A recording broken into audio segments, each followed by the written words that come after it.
49 అంటే సంతానం, 49 అంటే సంతోషం. 39 ఆంధ్రప్రదేశ్ తెలంగాణ. నమస్తే రమగారు. నమస్తే జయ. రమగారు, నావెల్స్ చెప్పుకుంటూ ఉన్నాం, ఏదైనా కొత్తది స్టార్ట్ చేద్దామా? ఒక ఎపిసోడ్లో చెప్పేయచ్చు. ఓకే, ఒక ఎపిసోడ్లో చెప్పేయచ్చు. నావెల్స్ ఇంచుమించు కంప్లీట్ చేసేస్తాం కదా. చేసేస్తాము. ఎర్లీ 70s వచ్చి ఉంటుంది ఈ నావెల్. ఖచ్చితంగా నాకు సంవత్సరాలు జ్ఞాపకం లేవు. నేను స్కూల్ పిల్లగా ఉన్నప్పటి నుంచి చదువుతూనే ఉన్నా. ఒక రకమైన దుఃఖం, ఏం చేయాలో అర్థం కాని ఒక స్థితి వస్తుంది మనం ఆ కథ చదివితే. అది రేర్గా ఉండేది. నేను చెప్పబోయే కథ ఆ కాలంలో అత్యంత రేర్, అక్కడక్కడ చాలా తక్కువగా కనపడేది. ఇప్పుడు విరివిగా కనపడుతున్న సమస్య. భార్యాభర్తలు విడిపోవటం, పిల్లలు అలో లక్ష్మణ అని అఘోరించటం, తండ్రులు వెళ్ళిపోవటం లేదా తల్లులు వెళ్ళిపోవటం, పిల్లలు దొరికిపోవటం, అటు నాన్నకో అమ్మకో, పేదరికం, చదువుకునే అవకాశాలు లేకపోవటం, సంస్కారవంతులుగా బయటపడగలిగే అవకాశాలు ఉండకపోవటం. మనకి అప్పుడు ఇప్పుడు కూడా ఇలాంటి సమస్యలు ఉంటూనే ఉన్నాయి కదా. అవును. ఇప్పుడు ఏమైనా మరి అంటే లోకంలో అందరూ చేస్తున్న వ్యవహారం కాబట్టి చాలామంది, అంటే అందరూ అనద్దు పోనీ, సహజంగానే కనపడుతోంది. ఏముంది, విడాకులు తీసుకున్నారు, ఏముంది విడిపోయారు అని. పిల్లలు తల్లి దగ్గర తండ్రి దగ్గర ఉంటారు, ఏ తాతింట్లోనూ పెరుగుతారు. చాలా క్యాజువల్గా తీసేసుకుంటున్నాం రమగారు. కానీ అది పెద్ద విషయంగా ఆలోచించట్లేదు మనం. కానీ పిల్లల మీద చాలా ప్రభావాన్ని చూపిస్తుంది అది ఎప్పుడు కూడా. దాని మీద బేస్ చేసుకున్న ఒక కథ. ఓకే. కావిల్పాటి విజయలక్ష్మి గారని ఫ్యామిలీ స్టోరీస్ చాలా బాగుండేవి. ఆవిడది విధి విన్యాసాలు కథ. పేరు ఎంత బాగుంటుంది, విధి విన్యాసాలు. దీన్ని సినిమాగా తీశారు తహసీల్దార్ గారు అమ్మాయి. ఓకే. అయితే నేను ఆ సినిమా, అందులో ఒక వీణ పాట ఉంది, ఫేమస్ పాట, గుర్తు కూడా రాలే, రాత్రి నుంచి ఆలోచిస్తున్నాను నేను. జమున్ గారు ఆవిడ యాక్ట్ చేశారు హీరోయిన్గా. అయితే కథలో ఉన్నటువంటి కఠోరమైన సత్యాలు సినిమాలో ఉన్నాయో లేదో ఐడియా లేదు నాకు, నేను చూడలేదు. ఓకే. అది నా చిన్నప్పుడు వచ్చిన సినిమా. ఈ పుస్తకం మాత్రం మా ఇంట్లో ఉండటం వల్ల నేను చాలాసార్లు చదివాను. ఇటీవల కాలంలో కూడా మన బుక్ ఎగ్జిబిషన్లో కనబడితే తెచ్చుకున్నా. మళ్ళీ కొనుక్కొచ్చుకున్నారా? ఒక్కొక్కరికి ఒక్కొక్క పిచ్చి ఉంటుంది, చాలా బాగుంటుంది కథ. ఈ కథ స్టార్టింగ్ ఒక కుర్రాడితోటి మొదలవుతుంది. వాడు 10th క్లాస్ పూర్తవుతుంది. అంటే కాలేజీలో చదవాలని ఉంది. అమ్మమ్మ పిల్లవాడు ఉన్నారు. పెద్ద మావయ్య ఉంటాడు, పెద్ద మావయ్య భార్య, 2 పిల్లలు. మావయ్య రాజశేఖరం. అసలు మొదటి డైలాగే కండక్టర్ కొడుకు కలెక్టర్ అవుతాడా అన్న డైలాగ్ తోటి మొదలవుతుంది. ఓహో.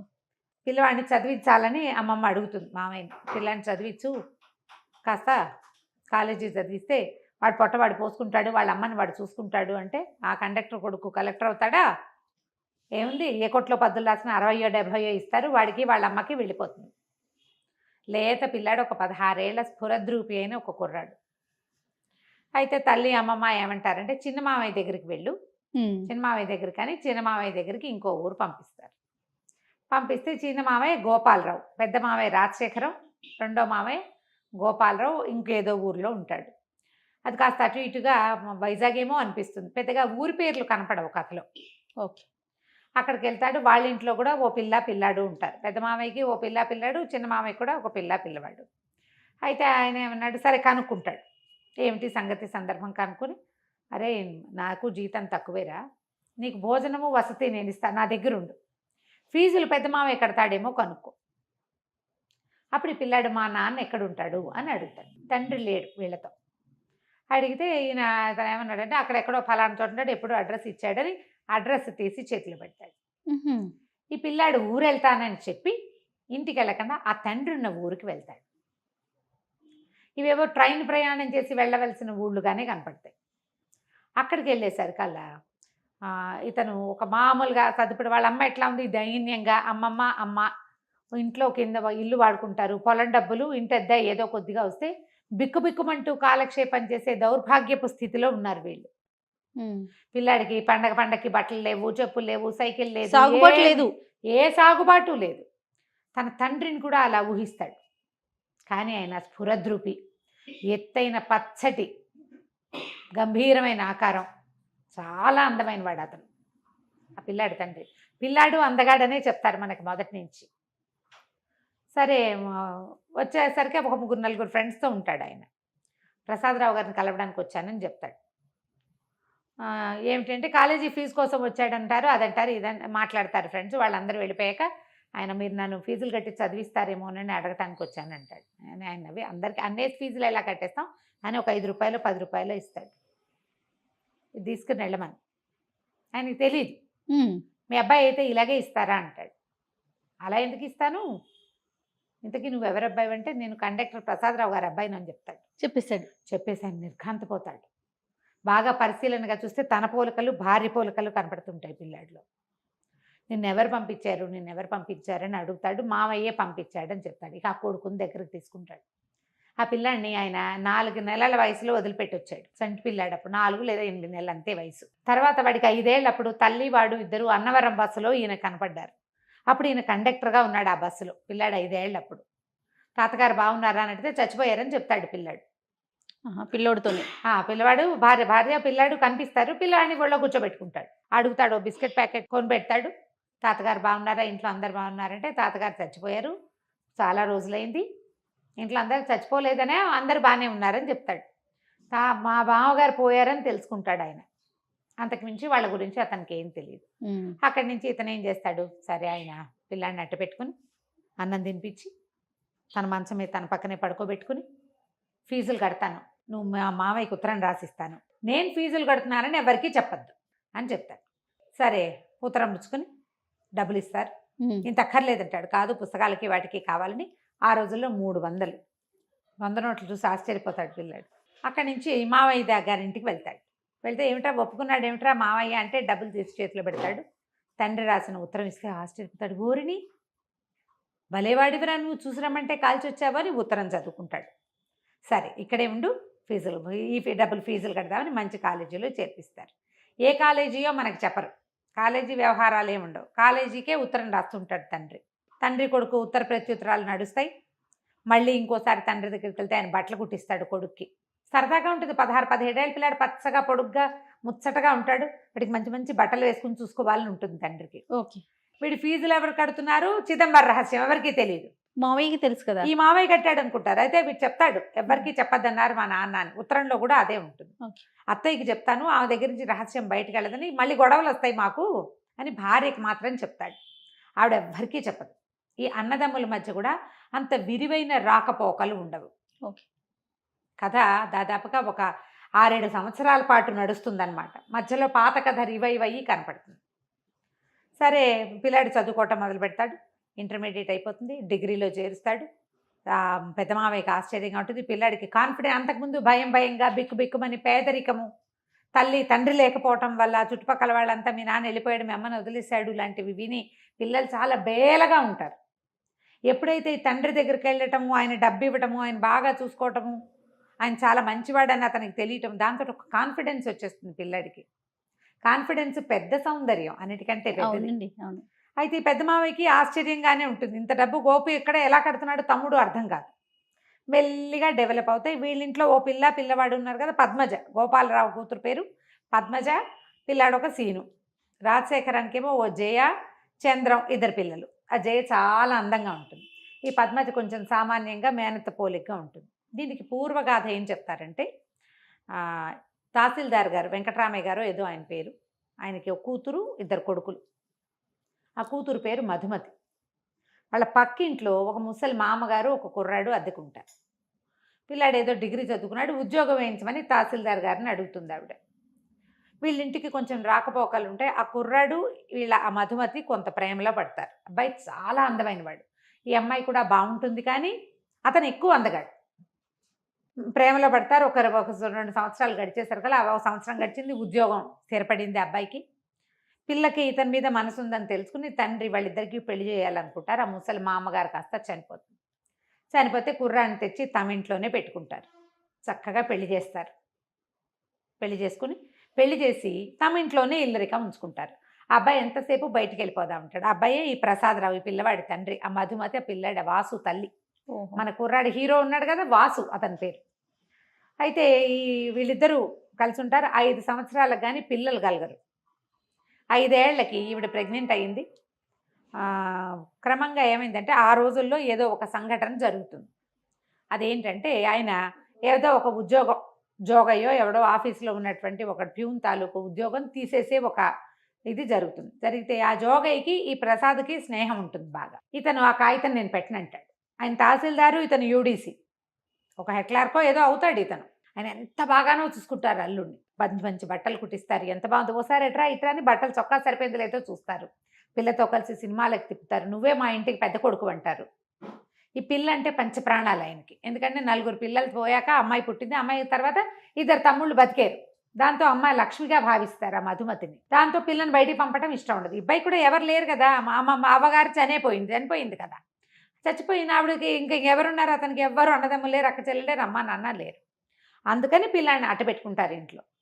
ఈ జోగయ్య వ్యవహారం వచ్చేసరికి జోగయ్య వాళ్ళ ఇంటికి రాక పోక ఉంది. ఆ జోగయ్యకి ఒక అక్క ఉంటుంది రాజమ్మని.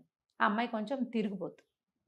పుకారు ఏమని పుడుతుందంటే ఆ రాజమ్మతోటి తనకి సంబంధం ఉంది ఈ ప్రసాద్కి, అందుకనే జోగయ్య ఉద్యోగాన్ని కాపాడారు అని పుట్టింది పుకారు. ఈ చిన్నతనపు ఆడపిల్లలకి అలాంటి వార్తలు ఏమైనా తడితే ఇతను ఇంత పంచప్రాణాలుగా ఉంటాడు, తనంటే ప్రాణం పెడతాడు అనేది గుర్తురాదు. ఆ అమ్మాయి మీద అనుమానంతో మొగుడిని ఏదో ఒకటి సూటిపోటి మాటలు అంటూ ఒక తెలియనితనం, ఈ బంధం తెగిపోతుందని అనిపించదు, ఒక తెలియనితనమే. ఆ తల్లిదండ్రి కూడా దాన్ని ఎగసంతోస్తాడు. మా పిల్లని ఏడిపిస్తున్నాడు అన్నది తప్ప ఇంకొక ఆలోచన ఉండదు వాళ్ళకి. క్రమంగా ఏమైంది, దీనికి ఒళ్ళు మండిపోతుంది ఈ ప్రసాద్కి. సినిమాలో ఇలా హీరోని క్యారెక్టర్ని దెబ్బతీయరు బహుశా, అవును. కానీ ఇతను ఏం చేశాడంటే నిజంగానే ఆ అమ్మాయితో సంబంధం ఏర్పరచుకుంటాడు. ఓహో. అది బయటకు వచ్చేస్తుంది. డబ్బు ఇవ్వడం మొదలు పెడతాడు. దాంతో ఈ అమ్మాయి చీచి నేను ఇతనితో కాపురం చేయనంటూ అసహించుకుంటుంది. భర్త అంటే ఎవరికైనా ఉండేది. ఇప్పుడు ఆ రోజుల్లో ఏంటంటే ఇప్పట్లాగా విడాకులు వచ్చిన రోజులు కాదు కదా, నయానో భయానో చెప్పుకుని విడిపించుకుని ఇవన్నీ చాలా సహజంగా ఉండేవి అప్పుడు. కానీ ఆ అమ్మాయి అతి గారాబంతో పెరగటము, తండ్రికి పెద్ద ఇల్లు వాకిలి తోట దొడ్డి పెద్ద ఉద్యోగము, దానివల్ల వచ్చినటువంటి కొంచెం హై ఫీల్ తోటి అమ్మాయి భర్తను తృణీకరించేస్తుంది. దాంతో ఆయన మొత్తం ఇతని ఇంటికి వాళ్ళ మామగారు చనిపోయాక సామాన్లు తెచ్చుకుంటారు కదా, ఆ సామాన్లన్నీ బయటికి విసేసి పొమ్మంటారు. సంతకం పెట్టి నీకు మాకు సంబంధం లేదు అంటే సంతకం పెట్టనంటాడు. ఆ కాగితం చింపి పారేస్తాడు, వెళ్ళిపోతాడు, సామాన్లు వదిలేస్తాడు. ఏం చేస్తాడు, ఆఫీస్లో ఉద్యోగం, మామగారికి ఇచ్చిన ఉద్యోగం కదా, మామగారు మొహమే గిట్టనప్పుడు ఉద్యోగం ఎలా చేస్తాడు. కానీ ఆ వెళ్ళిపోయే రోజును కూడా మామగారు గుండెలు పెట్టుకుని పరిగెత్తుకుంటూ వచ్చేస్తాడు. మళ్ళీ వద్దు, ఆయన అంత ప్రేమగా చూశాడు అతను. మీరు బాధపడకండి, నేను వెళ్ళనంటే వద్దు, నువ్వు వెళ్ళిపోవాల్సిందే, నా కూతురు ఏడుస్తోంది నీ వల్ల, నువ్వు మా ఇంట్లో ఉండటానికి వీల్లేదు, తెన్నింటి వాసాలు లెక్క పెట్టేవాదంటావు, ఇది ఇదని అత్త మామ ఇద్దరు తిట్టేస్తారు. భార్యని పిలుస్తాడు, వీళ్ళందరినీ వదిలే, నువ్వు నాతో వచ్చేసి మనం వేరే కాపురం పెట్టుకుందాం, నువ్వు నాతో వచ్చే, నేను అన్నీ మానేస్తా, నిన్ను బాబుని బాగా చూసుకుంటా రమ్మంటే అమ్మాయి తల తిప్పుకుని లోపలికి వెళ్ళిపోతుంది. పిలిచినా రాదు. సరే ఇతను ఏం చేస్తాడు, ఉద్యోగాన్ని రిజైన్ చేసి ఆ జోగయ్య చేతిలో పెడతాడు కాగితం, నువ్వు వెళ్ళి ఆఫీస్లో ఇచ్చేసి మీ అక్కని తీసుకెళ్ళిపోతాను, తిరుపతి వెళ్ళి పెళ్లి చేసుకుంటాను సర్కల్ పోకోండి, ఇంకా నయం, ఏదో స్నేహం చేసామంతే, మీరు రిజైన్ చేసుకుంటారో గంగలో దుక్కుతారో మాకు అనవసరం, మా అక్కయ్య రాదు మీకు మాకు రామ్ అంటారు. ఒక చిన్న స్నేహం చేసినందుకు ఈ ఫలితం లభించింది అనమాట. దాంతో ఈయన హతాశుడైపోయి ఇతను ఉద్యోగానికి రిజైన్ చేసి పిఎఫ్ వస్తుంది కదా, ఆ డబ్బంతా భార్య పేరు మీద రాసేసి వెళ్ళిపోయి తిరుపతి వెళ్ళిపోతాడు. తిరుపతిలో కొంతకాలానికి ఆ రాజమ్మ అతనికి తిరుపతిలో తారసపడుతుంది. ఇతను ఏం చేస్తాడు, భార్యకి తన విషయాలు తెలియజేయటం కోసం ఆ పెళ్లి చేసుకున్నానని చెప్తాడు. ఆవిడేమో ఈ తహసీల్దార్ గారికి అంటిస్తుంది ఆ రాజమ్మ, ఎల్లుడ గారు తిరుపతిలో కనపడ్డాడు, పెళ్లి చేసుకున్నట్టు చక్కగా చోకిలాగా ఉన్నాడు అని. ఇక ఇతను ఎప్పటికైనా తిరిగి వస్తే, ఇప్పుడు ఇన్ని మాటలు అన్నాక అతను తిరిగి వస్తాడని ఎట్లా అనుకుంటారు ఎవరైనా, అదే కదా జనరల్గా అవుతుందా అట్లా? ఏనాటికైనా అతను వస్తాడేమోనని ఆశ పెట్టుకుని ఉన్న ఆ అమ్మాయికి ఈ భర్త వెళ్ళిపోయే వరకు అతని మీద అసహ్యంగా ఉంటుంది. వెళ్ళిన దగ్గర నుంచి అతను తనతో ఉన్న ప్రేమాయి గుర్తొస్తుంది. పిల్లాడు తండ్రి లేని వాడైపోయాడు, చుట్టుపక్కల వాళ్ళంతా చిన్నబుచ్చుతారు, అది మొగాడికి ఏదో ఒకటి ఉంటే దానికోసం కాపురం కాలదనుకుంటారా ఎవరైనా, అది ఎలాగో అనే మాటేగా. దాంతో ఒక విరాగిగా మారిపోతుంది ఆ అమ్మాయి. ఏ రోజు మంచి బట్టలు కట్టుకోవటం కానీ, ఓ తల్లో పూలు పెట్టుకోవటం కానీ, పెళ్ళిళ్ళకి పేరెంటాలకి వెళ్ళటం కానీ, ఇంట్లో నుంచి బయటకు కాలు పెట్టకుండా అయిపోతుంది. పిల్లని పెంచుకుంటుంది. ఇతనేమో ఒక కండక్టర్గా ఎక్కడో జీవితం గడుపుతాడు. అయితే బిఏ చదువుకున్నానని చెప్పి తిరుపతిలో ఇతను అలా ఉండగా చచ్చిపోదాం అనుకుంటాడు. ఒక స్నేహితుడు ఎవరో కనపడతాడు, కాలేజీ ఫ్రెండ్. ఇదేమిటో నువ్వు అకౌంట్స్లో చాలా గట్టివాడివి, ఇట్లా చేసావు, పద నీకు ఏదైనా ఒక ఉద్యోగం ఇప్పిస్తా, నీ బతుకు నువ్వు బతుకుతూ కానీ దీంతో అయిపోయిందా అని చెప్పి ఉద్యోగం వేశాడు ఒక బస్సులో కండక్టర్గా. ఆ బస్ కండక్టర్గా ఉన్నప్పుడు ఈ భార్య కొడుకుని చూస్తాడు ఆయన. ఓహో. ఆయన కండక్టర్గా ఉన్నాడని అమ్మాయి ఇంటికి వెళ్ళి తల్లికి తమ్ముళ్ళకి చెప్తుంది. ఈ కండక్టర్ కథ అయిపోయింది కదా. ఈయన బస్సులో ఉండగా ఒకసారి ఏవో అకౌంట్స్ సరిగా లేకపోతే ఇతను అకౌంట్స్ చూసి పెడితే ఆ బస్సు అని రాసి చెడిపోతాడు సీటు. ఏంటండి మీరు ఇంత బాగా చేస్తున్నారు, ఎలా చేస్తున్నారంటే ఈయన ఇంకేం చేయలేక చెప్తాడు, బిఏ చదివాను, అకౌంటెన్సీయే నా సబ్జెక్టు, ఫలానా తహసీల్దార్ ఆఫీస్లో పనిచేశాను అనేసరికి ఆయన ఆశ్చర్యపోయి మీరు అకౌంట్స్ చూడండి, ఇంకా నేను కండక్టర్ పని చేయొద్దంటాడు. జీతం పెరుగుతుంది, ఏదో చిల్లర కోసము ఒక లాటరీ టికెట్ కొంటాడు. 40,000 వస్తుంది. ఆ రోజుల్లో 40,000 అంటే ఇప్పుడు 40 లక్షలతో సమానం, ఇంకా ఎక్కువే. అయితే రక్షణ నిధికి ఇచ్చేస్తాను, ఈ డబ్బు నేనేం చేసుకుంటాను, భార్య పిల్లాడు నా నుంచి సెపరేట్ అయిపోయారు, జీవితం మీద ఆశ లేదంటే ఆయన ఒప్పుకోడు. అలా వద్దు, ఎక్కడైనా డబ్బు మదుపు పెట్టండి, మీకు కాకపోతే ఎవరికో వస్తుంది, డబ్బులు వస్తూ ఉంటాయి, ఎవరికైనా పిల్లలకి పేద పిల్లలకి చదువుకోవడానికి దానికి సహాయం చేద్దురు. కానీ ఓసారి డబ్బు ఇచ్చేయటం ఏంటండి, ఓ 2,000 ఇవ్వండి, మిగిలిన 8,000 మిగిలిన డబ్బులు మదుపు పెట్టండి అని బలవంత పెడతాడు. పెట్టేసరికల్లా కొంత డబ్బు రక్షణ నిధికి ఇచ్చి ఒక రైస్ మిల్ ఏదో కొంటాడు. అట్లా అట్లా బ్రెయిన్ బాగుంది, మంచి తెలివైన వాడు కదా, అట్లా అట్లా అట్లా డెవలప్ అవుతుంది. ఈయన చక్కగా మంచి పెద్ద బిజినెస్ షాపు, గోల్డెన్ వ్యవహారాలు ఉన్నాయి. ఈయన ఇలా ఉండిపోయాడు. పెళ్ళానికి అహంకారము పొగరు అనుకుంటాడు అతను. ఆ అమ్మాయికి ఎలాంటి దుర్భరమైన జీవితం లభించింది చివరికి ఆయనకి తెలియదు. పిల్లాడిని భార్య పంపించిందని ఒక అనుమానం ఉంటుంది లోపల. వాడు ఒట్లు సత్యాలు పెట్టుకుంటాడు, అవి కాదు మా అమ్మ పంపలేదు, మా అమ్మకి అసలు తెలియదని. ఇప్పుడు ఈయన ఈ డబ్బులు ఇస్తున్న సంగతి చెప్పొద్దంటాడు. ఈ పిల్లాడు చక్కగా కళగా మంచి మంచి బట్టలు వేసుకుంటాడు, చక్కగా చదువుకుంటాడు, బిఏ అయిపోతుంది. అయితే డిగ్రీ అయిపోయాక ఇంకా నేను చదవను అని తల్లి చెప్తాడు. ఇతను తల్లిని చూడడానికి వెళ్ళేసరికి ఏమవుతుంది, మేనమామ పెద్ద మేనమామ పక్క దగ్గరే ఉంటారు కదా, వాళ్ళు పొలం డబ్బులు అవి ఇవ్వడం మానేస్తారు. ఈ వాళ్ళు ఏం చేస్తారంటే ఆస్తులు, నాన్నగారు చనిపోయాక ఆస్తులు వాటా వేసినప్పుడు 2 వాటాలే పడతాయి. ఆడపిల్లకి ఇవ్వకపోతే రెండో అతను పొట్లాడతాడు, ఆ గోపాలరావు అన్న అతను. అది తప్పు, అక్కయ్య మనతో ఉండిపోయింది, నాన్నగారే అక్కయ్య జీవితాన్ని ఇట్లా చేశారు, ఇది పనికిరాదు, మనం ఇంటి మీద అద్దె తీసుకోవద్దు, పొలం డబ్బులు తీసుకోవద్దు, ఆస్తులు మనవి, అమ్మ అక్కయ్య ఉన్నాళ్ళు అక్కయ్య కొడుకు బతికి బాగుపడేదాకా అక్కయ్యకి కూడా వాటా ఇవ్వవలసిందే అని ఇతను పట్టుపడతాడు. ఎప్పుడైతే ఈ పిల్లాడు బ్రహ్మాండంగా చదువుకుంటూ జామని బట్టలు వేసుకుని తిరుగుతూ వాచీలు పెట్టుకుంటూ ఉండేసరికల్లా మేనమావకి ఏమనిపిస్తుంటే డబ్బంతా నీ కొడుక్కి దోచిపెట్టి ఇక్కడ పేద వేషం వేస్తున్నావు, ఇక నేను మీకు డబ్బు ఇవ్వను అని చెప్పేస్తాడు. అయితే కథలో ఒక అర్థం కాని మ్యాటర్ ఎక్కడ కనపడుతుందంటే అమ్మాయికి ఒక 30 తులాల బంగారము, పట్టు చీరలు అవి ఇస్తాడు ప్రసాదరావు. ఆ బంగారం ఏమైంది అనే మాట చెప్పరు. పెళ్ళప్పుడు మా అమ్మది అని చెప్పి ఇస్తారు, మంచి మంచి వస్తువులు కొనిపెట్టారని చెప్తారు. మరి ఆ బంగారం ఆయన పట్టుకెళ్ళాడో ఈవిడ పట్టుకెళ్ళిందో అర్థం కాదు. మరి నా చిన్నప్పుడే నాకు అర్థమయ్యేది కాదు. వీళ్ళ దగ్గర గోల్డ్ ఉంది కదా, మరి ఆ గోల్డ్ కూడా పారేసింది. ఇతను సామాన్లు వదిలిపెట్టి వెళ్ళిపోయాడు కదా, నాన్నగారు ఏం చేస్తారు, అవన్నీ దానం చేసేసారు. ఆఖరికి ప్రావిడెంట్ ఫండ్ డబ్బు భర్తది కూతురుకు వస్తే అది కూడా ఆయన రక్షణ నిధికి ఇచ్చేసారు. వాడి డబ్బు కూడా నాకు వద్దని. కానీ వాడి కొడుకు మాత్రం ఉండిపోయాడు ఆవిడ దగ్గర. ఇప్పుడు డబ్బు వస్తువుల కంటే పిల్లలు ఎక్కువ కదా, జీన్స్ కదా అవి, అది ఆలోచించారు. దాని కొడుకే అనుకుంటారు, అతని కొడుకు అన్న ధ్యాస ఉండదు. చాలా మంది చేస్తారు ఇలాంటి ఆలోచన, పిల్లల దగ్గర ఆలోచించరు అట్లా. సరే ఏమవుతుంది, డబ్బులు లేవు, తల్లి పరమ పేదరికంలో ఉంటుంది. మా అమ్మమ్మ ఒంటి పూట తింటున్నారు, నేను ఇంకా చదువుకోనని ఏడ్చి మొత్తుకుంటాడు తండ్రి దగ్గర. ఆయన ఒప్పుకోడు. నువ్వు కండక్టర్ కొడుకు కలెక్టర్ అవుతాడా అన్నాడు మీ మామయ్య. కలెక్టర్ అయ్యి చూపించాలి,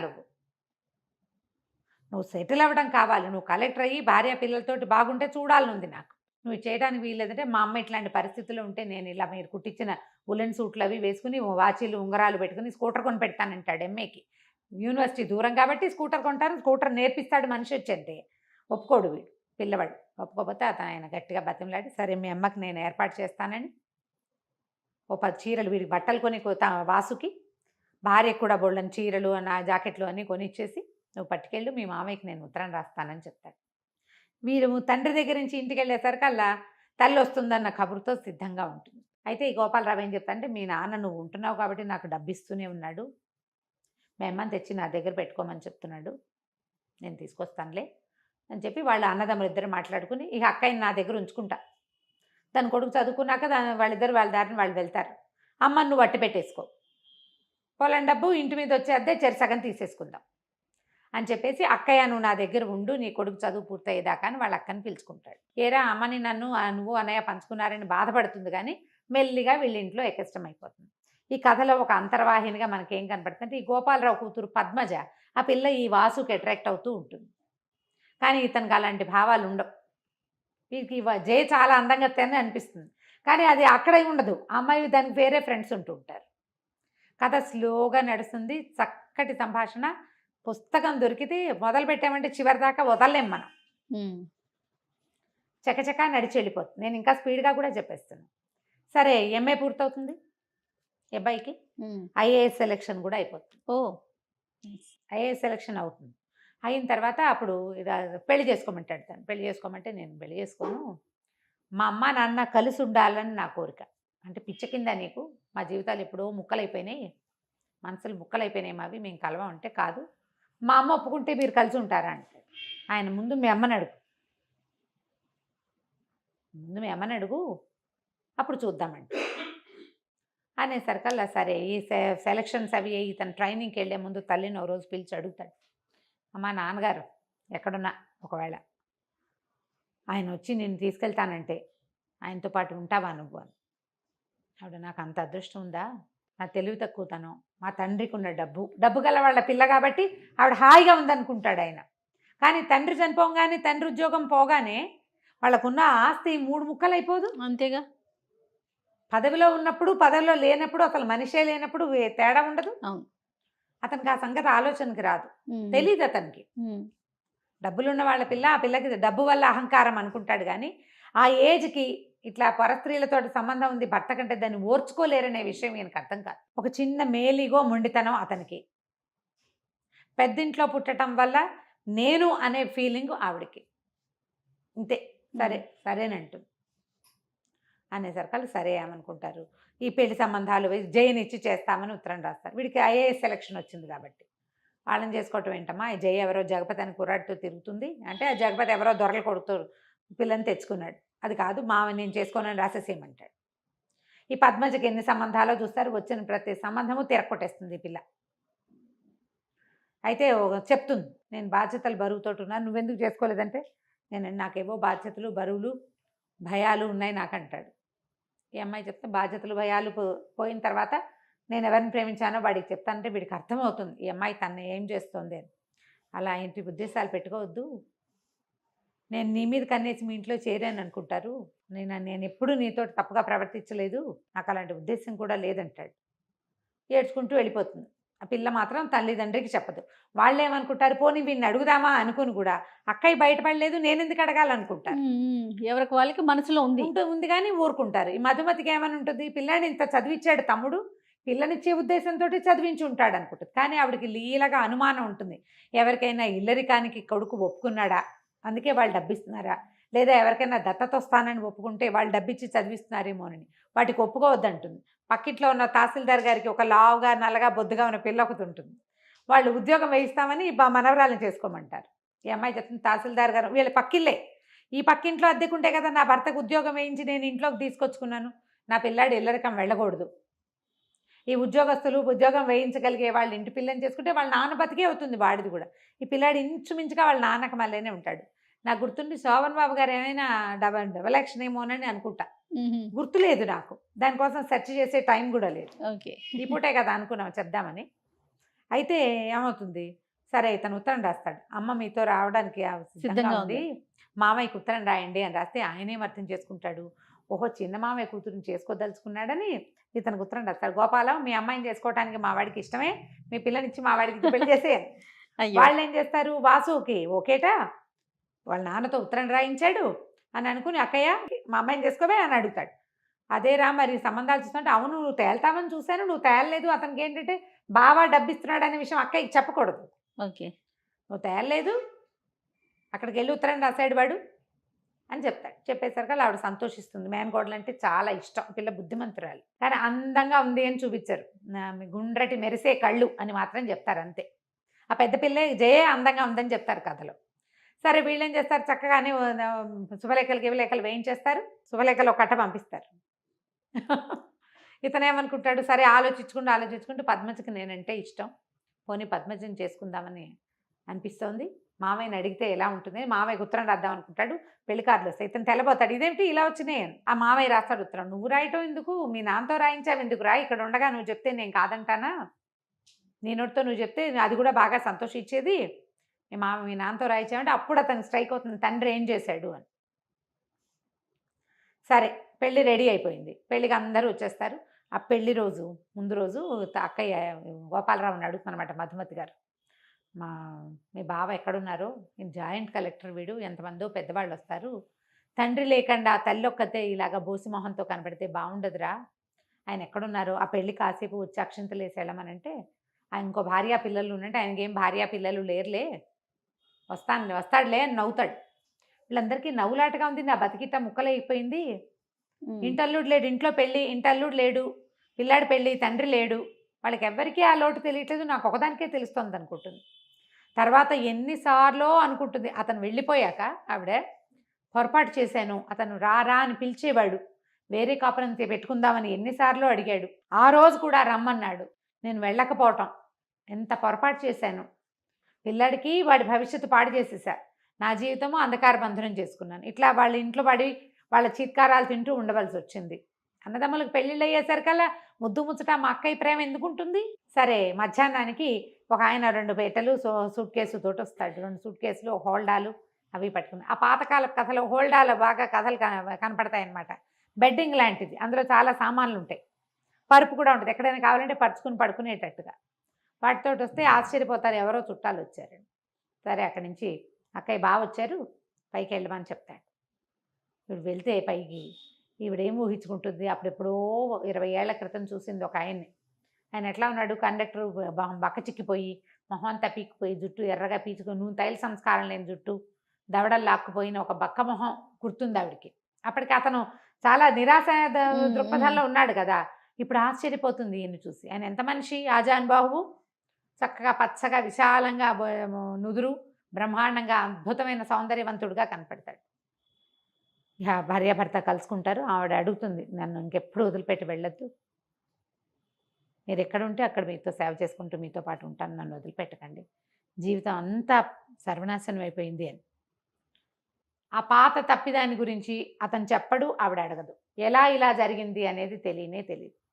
భార్యకు చెప్తాడు, నీ మొదటి రోజునే వీడు 6 ఏళ్ల క్రితమే నా దగ్గరకు వచ్చాడు, 7 సంవత్సరాల క్రితమే, 10th పాస్ అయ్యాక నేనే చదివించాను వాడిని, వాడి ఒంటి మీద ఉన్న ప్రతి గుడ్డ నేను కొన్నదే, నీకు చెప్పొద్దన్నాను, వాడు నాతో యుద్ధం చేశాడు ఒక రకంగా, మా అమ్మ మంచిది అని, నిన్ను నా కొడుకు పక్కన నిలబడి నిన్ను చూడాలనుకున్నాను, నేను ఓడిపోయి నువ్వే కావాలని అడగాలనుకోలేదు అని చెప్తాడు. సరే పెళ్ళైపోతుంది. పెళ్ళయ్యాక తల్లిదండ్రిని పిలుస్తాడు, అవన్నీ పండగలు గిండగలన్నీ వ్యవహారాలు అయిపోయాక మనందరం కలిసి వెళ్దామంటే, వద్దు మీ దారిని మీరు వెళ్ళండి అని చెప్తాడు తండ్రి. తల్లి అంటుంది, ఉన్న నాళ్ళు ఒంటరిగా ఉన్నాను, ఆయన వదిలిపెట్టి రాను అని చెప్తుంది. కొడుకు అవసరం తండ్రికి లేదు, తల్లికి లేదు, వాళ్ళిద్దరూ ఒకరితో ఒకళ్ళు ఉండాలనుకుంటారు. అప్రతిభుడైపోయాడు బాసు అని రాస్తారు చివరికి. విధి ఎలాంటి రకాలుగా తిప్పుతుంది, ఎలాంటి మలుపులు తిప్పుతుందో. ఇప్పుడు వీడు అదృష్టవంతుడు ఈ అబ్బాయి. అవును, చివరి దశలో అయినా అమ్మా నాన్నతో కలిసి ఉండే అవకాశం అబ్బాయికి లభించింది. ఎంతమందికి లభిస్తాయి జయ? అవును రమ్మ గారు. నేను ఎద్దనపూడి సులోచన రాణి గారి ఆరాధన, ఈ విధి విన్యాసాలు చదివినప్పుడల్లా ఏడ్చేదాన్ని జయ. భలే బాధగా ఉంటుంది అసలు. కుర్రాన్ని వాడు బేలగా ఏం చేయాలో తెలియక నిస్సహాయమైన స్థితి వాడిది. వాడికి చదువుకోవాలి, పెద్ద చదువు చదవాలని కోరిక, అవకాశం లేదు. సంపాదన పరుడైన తండ్రి ఉండి, సమర్థుడైన వాడు ఉండి, ఇలా దిక్కుమాలినట్టు మేనమామల పంచన బతకటం ఎంత కష్టం కదా. మరి ఎంత బాగా రాస్తారంటే ఎక్కడ ఎగ్జాజరేషనే ఉండదు. హ్యూమన్ రిలేషన్స్ చాలా సహజమైనవిగా మన చుట్టుపక్కల ఇళ్లల్లో జరిగేలాంటి దాన్ని క్లియర్ పిక్చర్ ఇస్తారు. మనుషులు ఎలా మారుతారు, కండక్టర్ కొడుకు కలెక్టర్ అవుతాడా అన్నవాడు తన కూతుర్ని ఇవ్వడానికి సిద్ధపడతాడు. మనుషులు ఎలా ఉంటారో చూపిస్తారు. చాలా క్లియర్గా ప్రశాంతమైన రైటప్స్ కూడా. అదేంటంటే తీక్షణమైన సంభాషణలు, గాఢమైన అదేదో ఉండదు. తాపీ సంభాషణతోటి సాఫీగా వెళ్తుంది. చక్కటి భాష, మనం మాట్లాడుకునే భాష. క్యారెక్టర్స్ అన్నీ క్లియర్గా ఎవరెవరి వ్యక్తిత్వం ఏమిటి అనేది దాని సందర్భంలోనే తెలియజేసేలాగా రాస్తారు. దొరికితే పుస్తకం దొరుకుతుంది ఖచ్చితంగా. ఇప్పుడు అన్ని బుక్ షాప్స్లో ఉండేందుకే అవకాశం ఉంది. కావిల్పాటి విజయలక్ష్మి గారి విధి విన్యాసాలు. ఒకవేళ మీకు సినిమా కనుక దొరికితే తహసీల్దార్ గారు అమ్మాయి సినిమా కూడా చూడండి. ఆ వీణపాట ఏమిటో గుర్తు రావట్లేదు. మీలో ఎవరికైనా గుర్తుంటే కింద కామెంట్ పెట్టండి. తప్పకుండా. నమస్తే రమ్య గారు. నమస్తే.